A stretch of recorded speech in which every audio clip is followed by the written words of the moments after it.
In Chapter 1, one of the topics covered in the chapter was about there being ideological polarization and political gridlock for the last 35 years.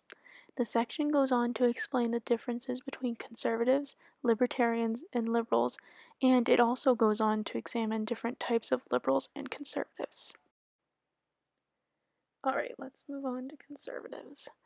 According to the text, conservatives are pessimistic about the nature of human beings, especially the people who have little money and rely on government assistance.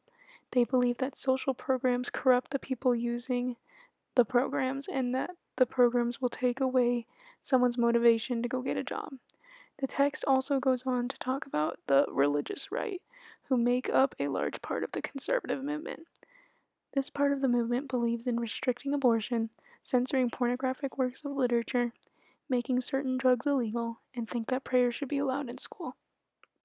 Alright, now moving on to libertarians. According to the text, libertarians and conservatives agree most of the time on most issues. One of the few differences between libertarians and conservatives is that libertarians oppose policies that enforce a single standard of morality. An example from the text is abortion. They believe that abortions should not be restricted, whereas conservatives think it should be restricted because most of the conservative community is religious. Libertarians agree with conservatives on most topics like lower taxes.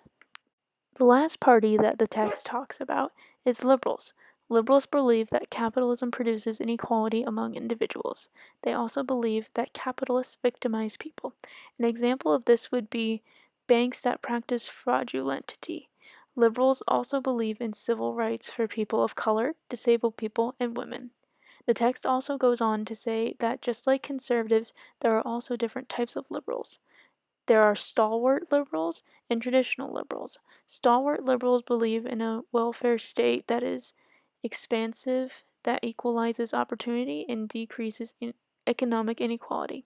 Traditional liberals believe that programs such as SNAP and Head Start are enough to help people get on their feet. Alright, now moving on to my thoughts and views about this topic. After reading this part of the text, I found the differences amongst the types of conservatives and liberals to be the most interesting. I did not know that there were different kinds of conservatives and different kinds of liberals. I also really liked learning about the differences amongst the parties in detail. I personally think that in today's society and throughout history, there is so much division and hate within politics.